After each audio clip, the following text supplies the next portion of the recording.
자, 3월 26일. 아마 투자하시는 분들이라면 스마트폰 화면이 온통 파란색이었을 겁니다. 여기저기서 그냥 비명과 한숨만 들렸던 바로 그날.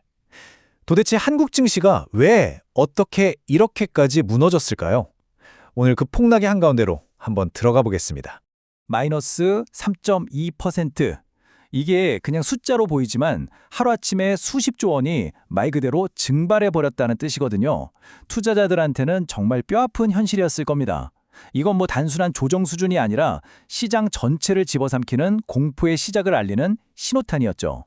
아니, 그럼 도대체 뭐가 이렇게 시장을 패닉으로 몰고 간 걸까요? 모든 투자자들의 손가락이 매도 버튼으로 향하게 만든 그 공포의 실체. 지금부터 하나씩 파헤쳐보죠. 자, 첫 번째 원인부터 보겠습니다.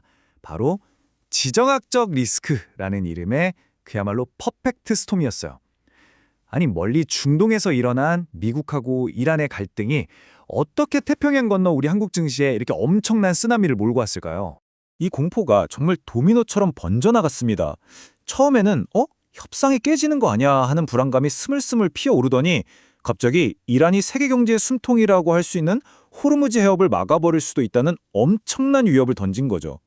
여기에다 기름을 붓듯이 글로벌 투자은행들이 이거 진짜 위험하다는 경고까지 쏟아내니까 불안감이 그야말로 걷잡을 수 없이 커진 겁니다. 그리고 결정타가 나옵니다. 월스트리트의 거물, 바로 골드만삭스가 입을 연 거죠. 유가 쇼크가 온다. 미국 경기 침체 위험이 30%까지 올랐다. 이 한마디가 딱 나오니까 그냥 막연했던 공포가 투자자들 눈앞에 닥친 아주 생생한 현실적인 위협이 되어버린 겁니다.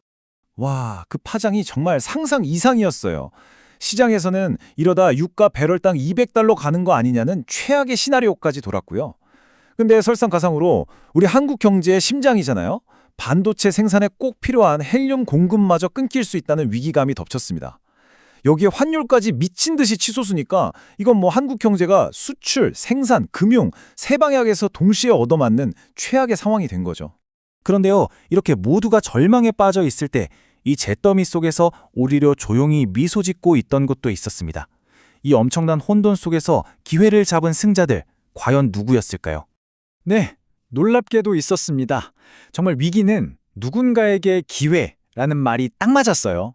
시장 전체가 공포에 벌벌 떨고 있을 때 바로 이 혼란을 자양분 삼아서 로켓처럼 솟아오른 테마들이 있었거든요. 여기서 되게 흥미로운 패턴이 하나 보여요. 잘 보세요. 시장의 공포가 공급망 붕괴, 이 키워드에 딱 집중되니까 투자자들이 그 대안을 찾기 시작한 거예요. 예를 들어 플라스틱 원료가 비싸진다? 그럼 탈플라스틱 관련주가 하루에 14% 넘게 폭등하는 거죠. 또 물류 대란이 걱정된다? 그러니까 포장재나 비료 관련주가 급등하는 식으로요. 그야말로 위기 속에서 새로운 기회를 찾아낸 겁니다.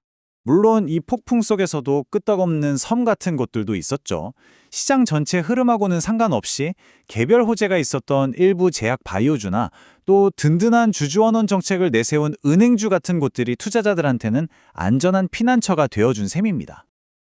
자, 그럼 이제 동전의 뒷면을 한번 볼까요? 이 폭풍의 한가운데에서 모든 걸 정통으로 얻어맞은 섹터들 말입니다.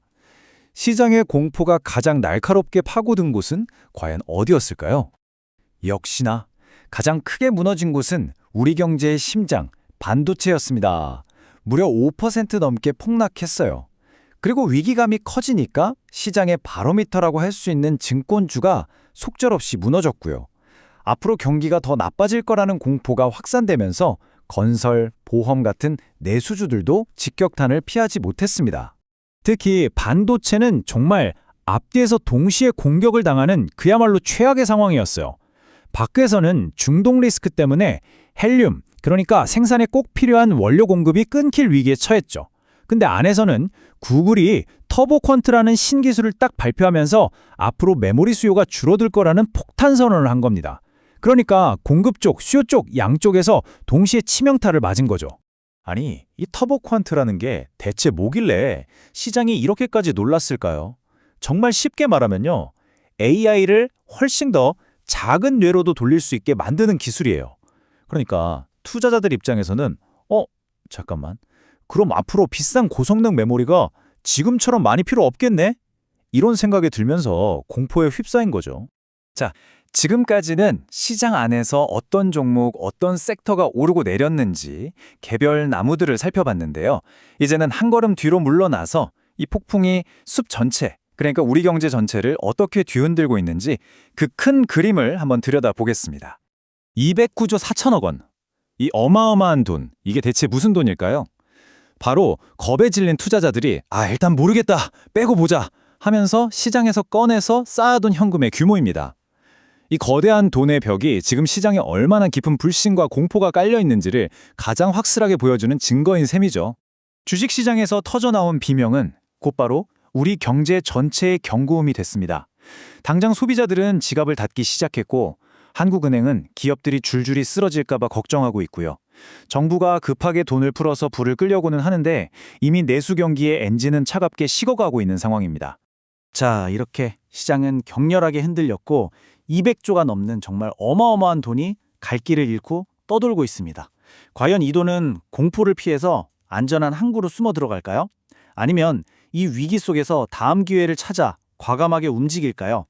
이 거대한 돈이 어디로 향하는지에 어쩌면 우리 모두의 미래가 달려 있을지도 모릅니다.